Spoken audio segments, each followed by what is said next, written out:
الله أكبر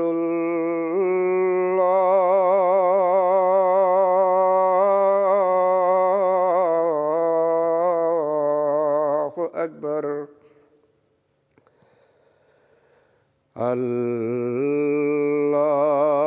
الله أكبر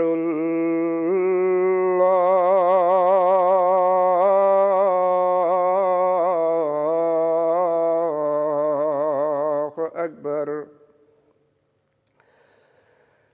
أشهد أن لا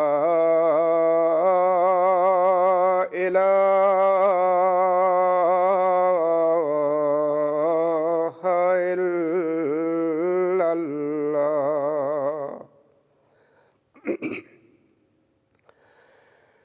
أشهد أن لا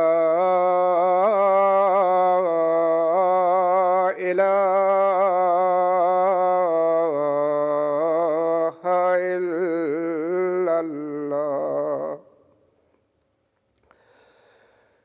أشهد أن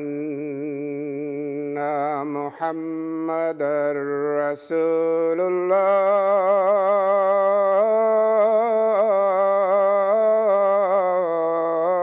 الله أشهد أن محمدًا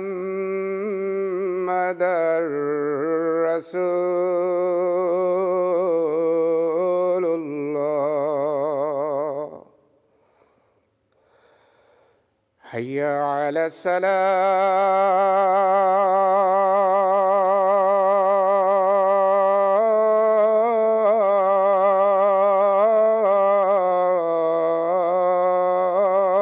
الصلاة حي على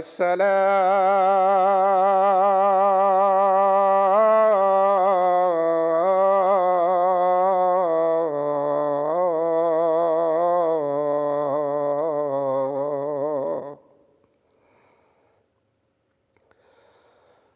حي على الفلاح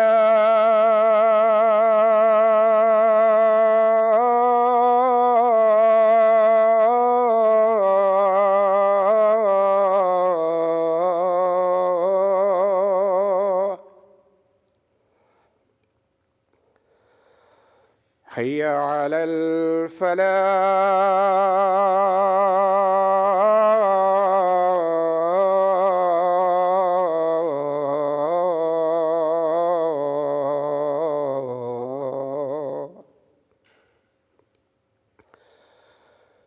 الله أكبر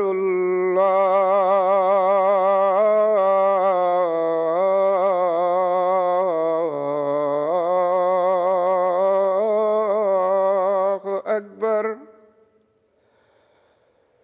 لا إله إلا الله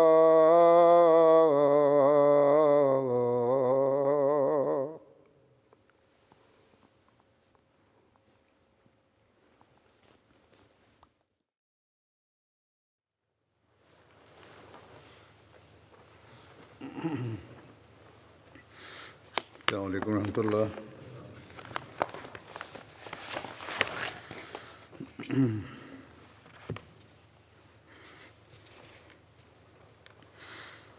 أشهد أن لا إله إلا الله وحده لا شريك له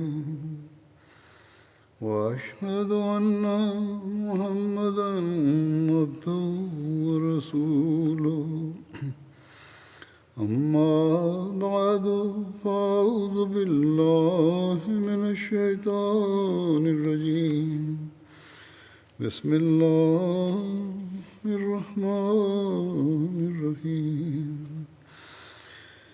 الحمد لله الحمد لله رب العالمين الرحمن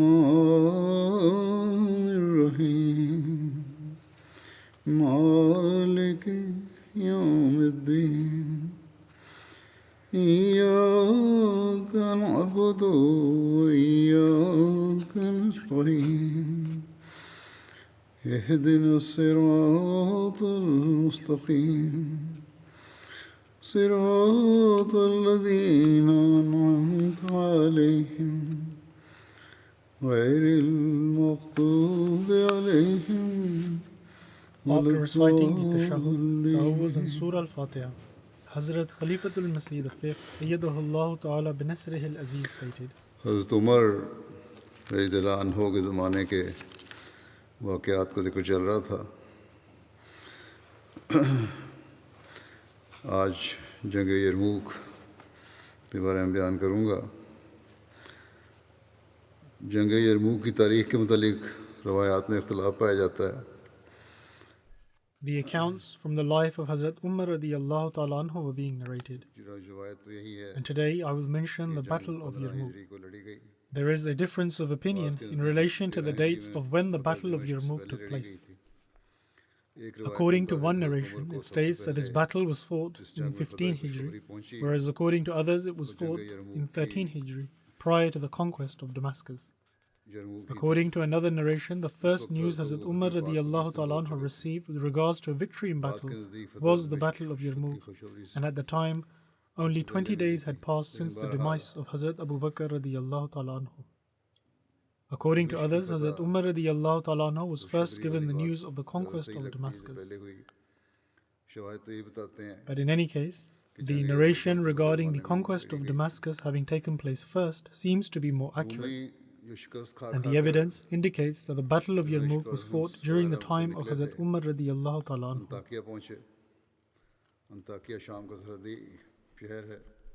After repeatedly suffering defeats, the Byzantines left Damascus and Homs and other areas and went to Antioch, a town at the border of Syria. Here they sought help from Heraclius for assistance, saying that the Arabs have conquered all of Syria. Heraclius called some of their wise and respected individuals to his court and said that the Arabs are weaker than you and are fewer in number than you and have less provisions. How then are you unable to compete against them in battle?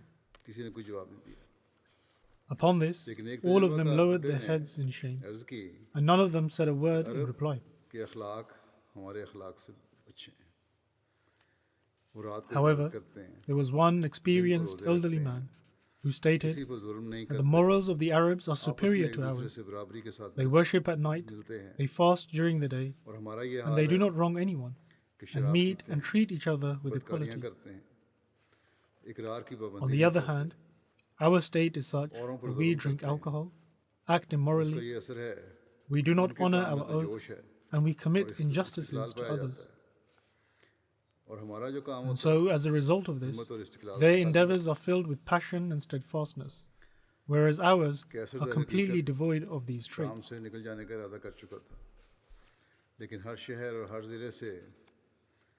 The Byzantine emperor had already decided to leave Syria. However, various Christian delegations from every town and province would arrive seeking his help.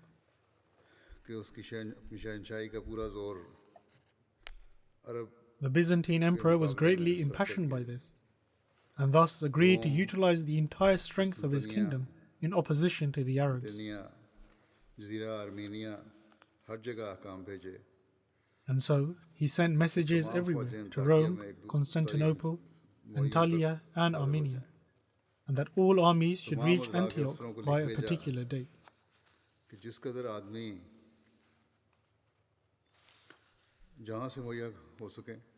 Moreover, he wrote to the leaders of every province to gather as many men as they could from anywhere possible and send them. And as soon as these orders were received, a tremendous army had assembled. Swarms of armies were spread in each direction of Antioch, as far as the eye could see. However, the leaders and chiefs of the places that had been conquered by Hazrat Abu Ubaidah were greatly impressed by his justice and equity. So much so that despite belonging to the opposing religion, they had personally appointed spies to gather information about the enemy. And so through them, Hazrat Abu Ubaidah was informed of all of these events. Subsequently, he gathered all the various leaders and chiefs and stood up and delivered a very inspiring speech. The gist of this was that, O Muslims, God has tried you time and again, and you have always succeeded. And so in return, God has always made you victorious and triumphant. Now your enemy has marched forward to fight against you with such provisions that the earth has been shaken. Thus, how will you respond now? Yazid bin Abi Sufyan, who was the brother of Hazrat Amir Muawiyah, stood up and said that he was of the opinion that the women and children should be left within the city and that they themselves should assemble their forces outside. Along with this, a letter should be sent to Hazrat Khalid and Hazrat Amr bin Alas to come from Damascus and Palestine as reinforcements. This occurrence also proves that the conquest of Damascus happened prior to this. And Sharabil bin Hassana stated that at this moment everyone should be free to give their opinion. The suggestion given by Yazid is of good intention, but I am against it. The city dwellers are all Christian, and therefore it is very possible that out of malice they will capture our families and hand them over to the Byzantine emperor, or kill them themselves, or perhaps even revolt against them. Hazrat Abu Ubaidah stated that the solution to this is to banish the Christians in order to keep our families safe. Upon this, Sharabil stood up and stated, O Commander-in-Chief, you certainly do not have the right to do this, for we have given respite to these Christians on the condition that they will live in peace in the city. So how can we breach this agreement? We have entered a covenant, so how is it possible that we can break it and banish them? Upon this, Hazrat Abu Ubaidah admitted his error. However, the course of action still remained undecided.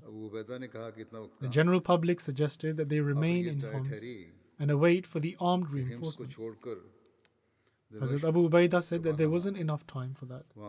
And finally, it was proposed that they would leave Homs for Damascus, where Hazrat Khalid was positioned and the borders of Arabia were nearby.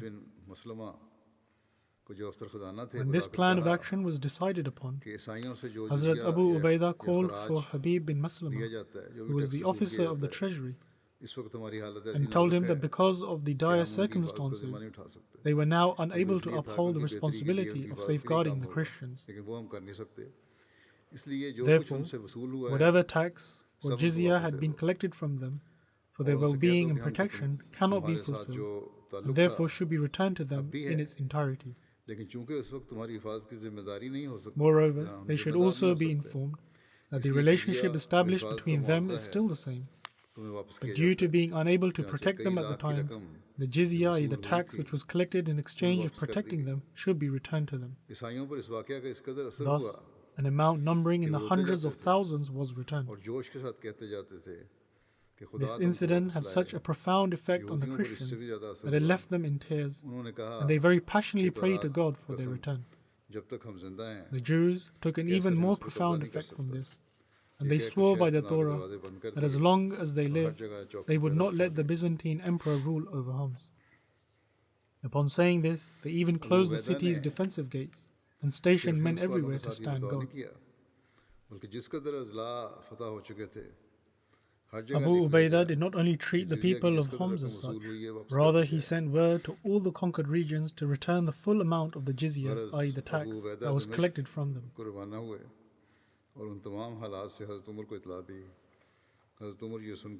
Thus, Abu Ubaidah departed for Damascus and informed Hazrat Umar radiallahu ta'ala anhu of the entire situation.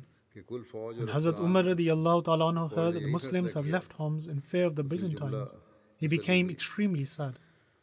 However, when he learned that the army in its entirety and its commanders unanimously agreed upon this, he was somewhat relieved and said that God must have made the Muslims unanimous on this decision due to some wisdom.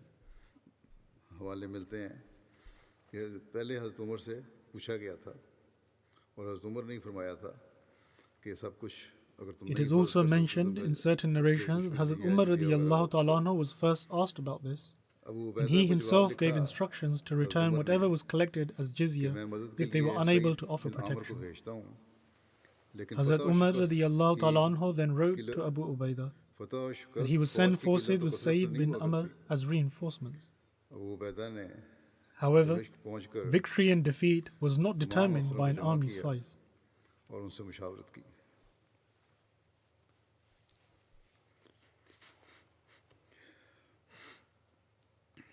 Yazid bin Abi Sufiyan Upon reaching Damascus, Abu Ubaidah called a council with all the commanders.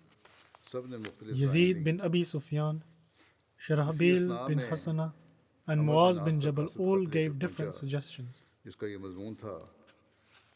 the meantime, an emissary from Amr bin al-As arrived with a letter which stated that the regions in Jordan had begun to revolt and the arrival of the Byzantines had caused an upheaval, and hence the decision to leave Homs made it look as if they were weak.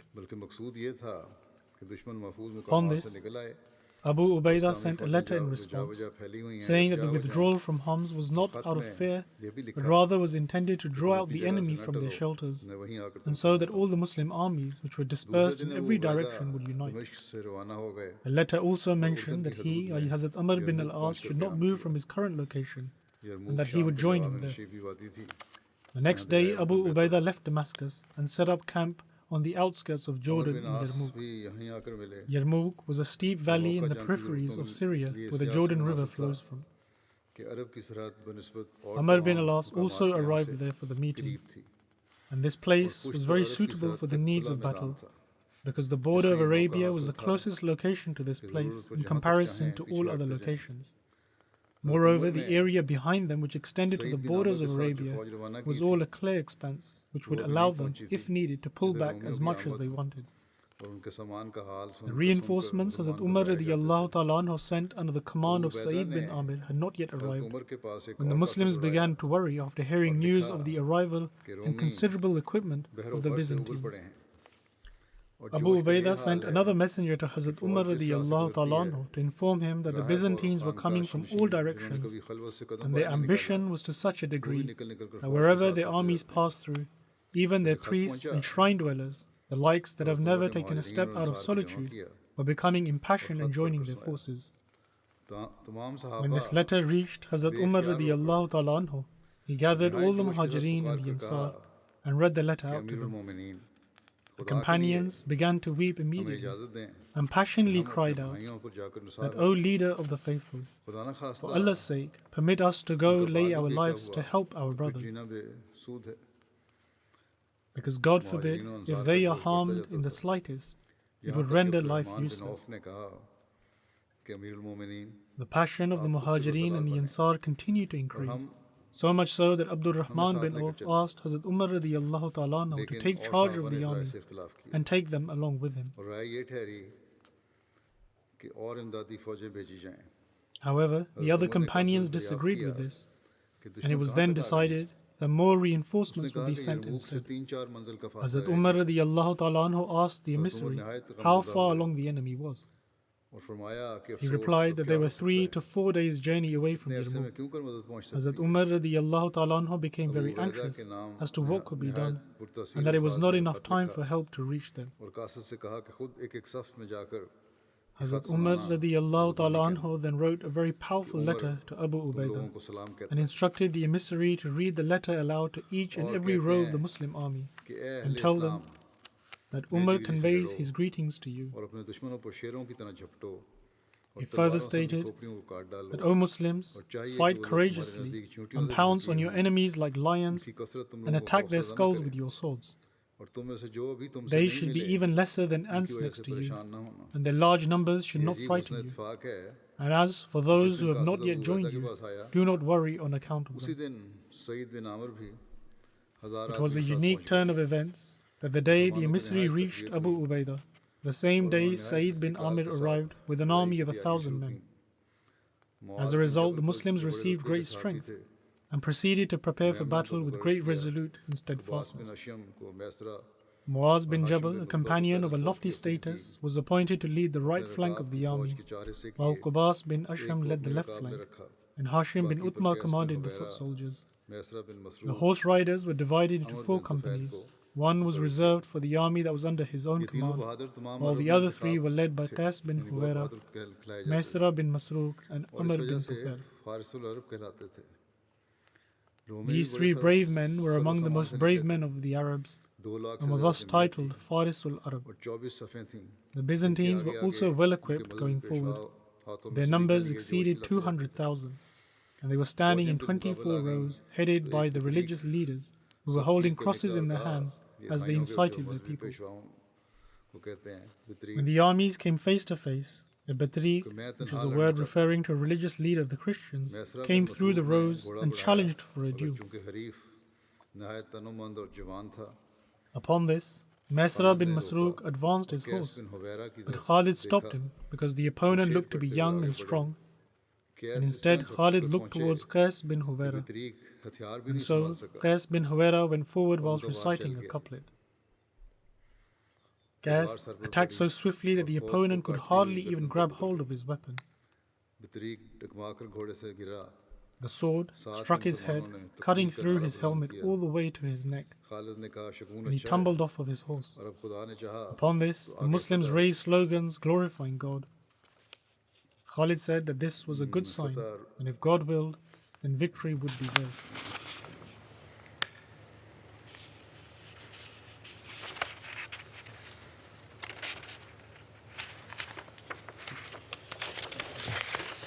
आगे फतह हमारी है। ईसाइयों ने खालिद के हम रुकाब अफसरों के मुकाबले में जुदा जुदा फ़ौजें मुतय्यन कीं, लेकिन सब ने शिकस्त खाई और उस दिन यहीं तक नौबत पहुँची कि लड़ाई मुलतवी रह गई। रात को जब शिकस्त हुई, रोमियों ने देखा कि हम तो शिकस्त खा रहे हैं। The Christians had appointed separate battalions to attack Khalid and the other commanders of the Muslim army. However, they were all defeated, and by the end of the day, the battle continued to be fought.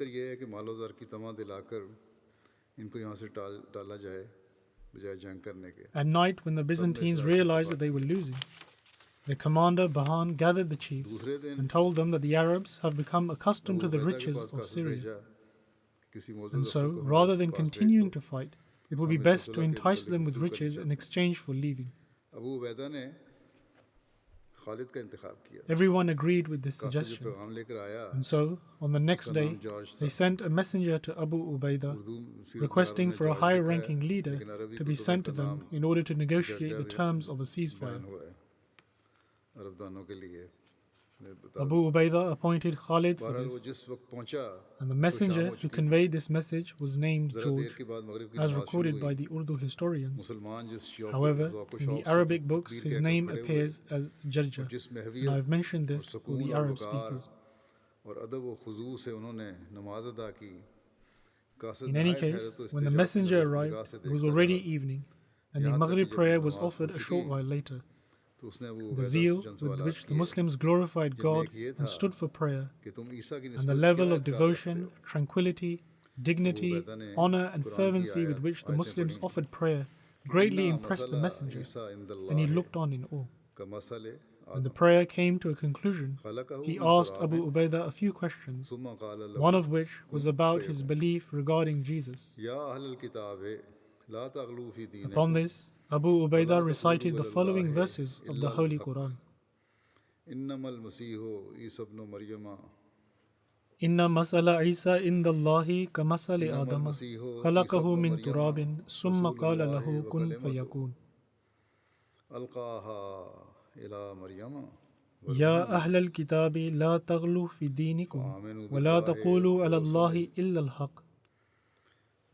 إنما المسيح عيسى ابن مريم رسول الله وكلمته ألقاها إلى مريم وروح منه فآمنوا بالله ورسله وَلَا تَقُولُوا سَلَاسَةٌ إِنْتَهُوا خَيْرًا لَكُمْ إِنَّمَا اللَّهُ إِلَهٌ وَاحِدٌ سُبْحَانَهُ أَنْ يَكُونَ لَهُ وَلَدٌ لَهُ مَا فِي السَّمَاوَاتِ وَمَا فِي الْأَرْضِ وَكَفَى بِاللَّهِ وَكِيلًا. لن يستنكف المسيح أن يكون عبدا لله ولا الملائكة لن يستنكف المسيح أن يكون عبدا لله ولا الملائكة المقربون. کہ عیسیٰ یاد رکھو عیسیٰ کا حال اللہ کے نزدیک یقیناً آدم کے حال کی طرح ہے. اسے یعنی آدم کو Meaning, خشک مٹی سے پیدا surely کیا. the case of Jesus with Allah is like the case of تو Adam. وجود میں آ جا. He created him out وجود of میں آنے dust. لگا. Then he اے said اہل to him, کتاب Be, تو اپنے دین کے and he معاملے میں was. غلف سے کام نہ لو اور اللہ کے متعلق سچی بات کے سوا O کچھ نہ people of the کہو. book, exceed not the limits in your religion, and say not of Allah anything but the truth. اور اس کی ایک بشارت تھا. Verily, اس نے مریم پر the Messiah, Jesus, son of Mary, was only a messenger of Allah and a fulfillment of His word which He sent down to Mary, and a mercy from Him. اس امر سے باز آ جاؤ. So believe in Allah and His messengers, and say not that they are three. اس بات سے پاک ہے Desist, it will be کہ اس کے better ہاں for اولاد you. Who. Verily, Allah is the only one God. سب اسی کا ہے Far is it from His holiness that He should have a اور son. کسی کی حفاظت کی ضرورت To Him belongs whatever is in the heavens and whatever is in the earth, and sufficient is Allah as a guardian. Surely, the Messiah will never disdain to be a servant of Allah, بہرحال nor will the ترجمہ کرنے angels والے نے near آیات unto کا God. ترجمہ کیا تو قاصد جو تھا جاج بے اختیار پکار اٹھا کہ میں In گواہی any دیتا ہوں case, the translator translated these verses, اور میں گواہی and the دیتا ہوں messenger, کہ تمہارا George, پیغمبر سچا immediately ہے. proclaimed, یہ کہہ کر But اس I نے کلمہ testify توحید پڑھا that اور these were the مسلمان ہو very گیا qualities of Jesus, اور وہ اپنی قوم and I کے bear witness pass that your prophet is واپس نہیں truthful. جانا چاہتا تھا. After this, he recited the kalima, i.e. the Islamic creed declaring the unity of God, and became a Muslim. He did not wish to return to his people. However, Hazrat Abu Ubaidah thought that the Byzantines may see this as a breach of trust, and so he told him to return with the mediator the next day. Romeo نے اپنی شوکت دکھانے کے لیے پہلے سے ہی انتظام کر رکھا تھا. The next day, Hazrat Khalid went to the Byzantine army's camp, and as a display of grandeur, they arranged for riders to stand on both sides of the path for a long distance, and all of them clad in iron from head to toe. However, Hazrat Khalid did not pay any attention to this, and would look at them with disdain as he passed by. And he looked at them just like a lion who runs through a flock of sheep. As Hazrat Khalid approached Bahan's tent, he received him with great honor and gave him a place to sit beside him. The conversation then started through a translator, and after having a brief conversation, Bahan began speaking as if he was delivering a lecture. And after praising Jesus, he invoked the name of their emperor and said with great pride, Our king is the leader of all kings. The translator had not yet finished translating this sentence, and Khalid stopped Bahan and stated that perhaps your king may be so. However, if the person who has been appointed as our leader were to ever think of himself like a king for even a moment, then we would remove him right away. Bahan then began his speech, and whilst boasting about his status and wealth, he stated, The Arabs, in other words your people, came and settled in our lands, and we always treated them in a friendly manner. We thought that the entire Arab world would be grateful for our favors. But contrary to our expectation, you have attacked our country and desire to expel us from it. He then said, But are you not aware that many nations have made many plots to do the same, but were never successful? اب تم جو ہو تمام دنیا میں تم سے زیادہ کوئی قوم جاہل نہیں ہے وحشی اور بے ساز و سامان نہیں ہے. And as for you, there is no nation more ignorant than your people, and no one is more lowly and deprived. And yet, you have the audacity to attack us. But in any case, we will overlook this act of yours. And in fact, if you leave from here, then as a reward we will give your commanders 10,000 dinars each, and your officers 1,000 dinars each, and each of your soldier 100 dinars. فوج تو انہوں نے خود جمع کی تھی مسلمانوں کے خلاف کہ مسلمانوں کو ختم کیا جائے.